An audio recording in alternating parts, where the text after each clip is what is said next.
Simplesmente Luffy Bonnie no Gear 5 no capítulo 1118 de One Piece. Será que o Oda perdeu a mão ao criar uma fruta tão poderosa assim, ao ponto de emular o poder de qualquer Akuma no Mi de One Piece? Bora descobrir, mas antes, deixa o like, se inscreve e ativa o sininho, tudo isso vai estar me ajudando demais e só demora alguns segundos, dá essa força aí, valeu, bora pro que interessa.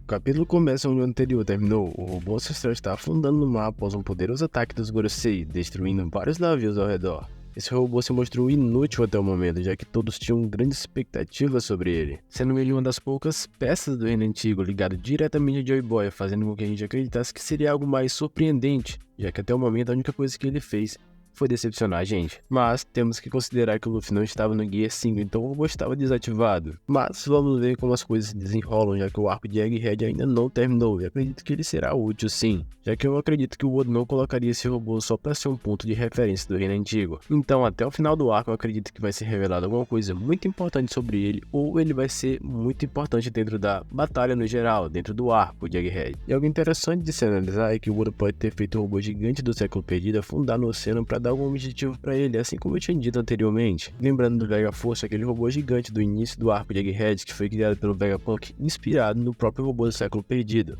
tendo esse robô a capacidade de lutar debaixo d'água. E talvez o robô do reino antigo também tenha essa mesma habilidade, já que ele foi inspirado no robô do reino antigo, mas também tem a possibilidade do Vegapunk ter feito melhorias nele sem ser algo ligado a esse robô do reino antigo. Mas se a gente levar em conta que o Vegapunk usou a fisiologia e os atributos do robô do reino antigo para construir o seu robô, talvez seja possível que o robô do reino antigo também tenha essas características e habilidades, ou seja, a capacidade de lutar debaixo d'água. E aproveitando esse gancho sobre o robô, o fato dele só ser ativado através dos tambores da libertação, ou seja, as batidas do coração de Nika, é algo interessante.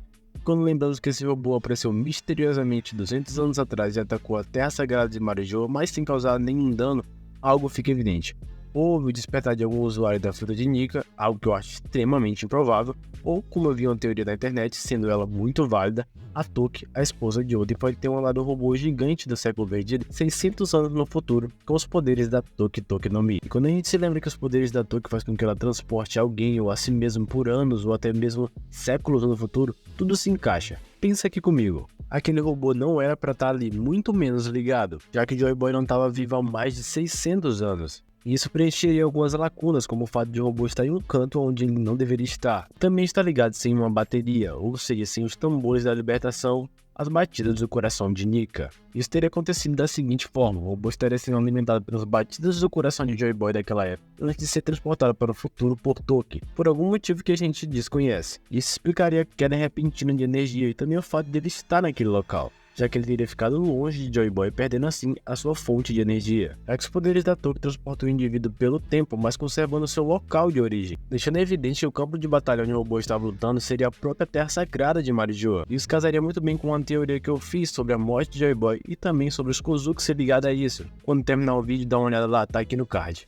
E isso explicaria outra coisa que tá nesse capítulo: o fato de o robô estar confuso com algumas coisas. Isso é mostrado no próprio capítulo, mas ele também pode estar falando em si da presença de Joy Boy, de como o Luffy se transformou em Nika, mas acabou se destransformando, fazendo com que ele se desativasse antes de conhecer o novo Joy Boy, ou seja, o Luffy. Voltando pro capítulo, vemos a transmissão de Vegapunk retornar por alguns segundos, onde a única coisa que se ouve é, abre aspas, o nome deles era... Para quem ficou com dúvida se isso é uma continuação das frases anteriores de Vegapunk, já adianto que não. O próprio mangá deixa entender isso. Foi exatamente como se o vídeo tivesse continuado, mas a transmissão foi cortada. Para ficar mais claro, no capítulo anterior, estava falando sobre os Di, onde diz, abre aspas, entre eles existe um, mas a transmissão infelizmente também foi cortada. E o que eu acho que ele ia falar é algo que está sendo evidenciado desde o início de um ano, o surgimento de um novo Joy Boy. Resumindo, Vegapunk queria falar que existe um libertador entre os Di, aquele que precederia Joy Boy, Monkey Luffy, aquele que despertou a fruta de Nika, a fruta do Deus do Sol, aquele destinado a trazer o amanhecer para o mundo, aquele que vai mudar tudo. Mas não dá para ter certeza disso, já que o Oda é uma caixinha de surpresas. Agora pensando por um ponto de vista alternativo, e se a transmissão chegasse ao mundo, mesmo sem contexto ou cortada como existe um Joy Boy entre os Di, isso fomentaria mais o caos. Conhecendo o Barba Negra, ele acharia que é o próprio Joy Boy.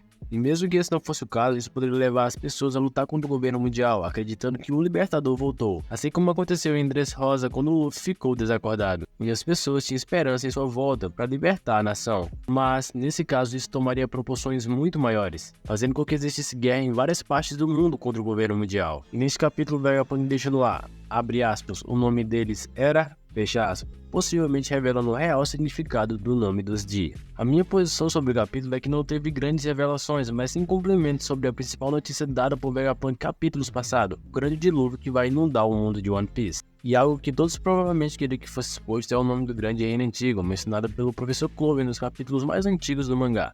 E caso Vegapunk conseguisse revelar, faria uma grande referência à vontade de Clover e de Ohara, fazendo assim uma possível referência à vontade dos D. Seguindo o capítulo, vemos Luffy chegar até o navio dos gigantes, e logo em seguida Gorosei e Martin lançar uma rajada de fogo em direção aos gigantes, que se protegeram com seus escudos. Mas o fogo danifica parte do navio, e o Gorosei fez isso para garantir que o navio afundasse ou ficasse inviável para a navegação, contratempo para o clímax do capítulo. Então, vemos o Luffy entrar na quinta marcha, mas acompanhado de um segundo usuário do Gear 5, ou melhor, o surgimento de um segundo Deus do Sol, Jerry Bond, o ponto alto do capítulo. O que a gente tem que entender é que o Oda foi aqui muito inteligente, onde ele preparou o terreno, mostrando primeiro as habilidades de Bond de distorcer o futuro, dando a ela a capacidade de produzir um futuro alternativo em si mesmo e até em outras pessoas. E mais adiante, isso é evidenciado quando ela se torna levemente parecida com Nika, emulando um braço gigante.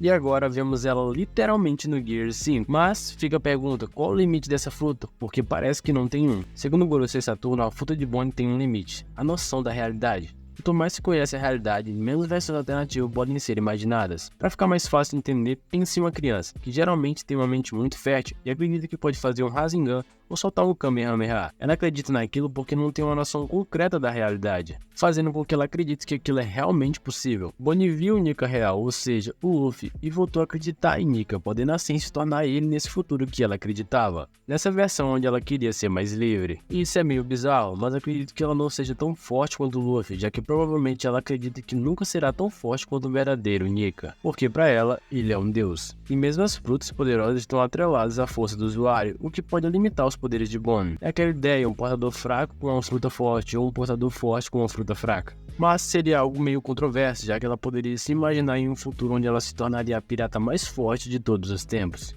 Vamos ver como o Oda consegue desenvolver isso. Mas aí, o que vocês acharam dessa fruta poderosa da Bonnie? Deixe aí nos comentários, quero saber, hein? Valeu, até a próxima.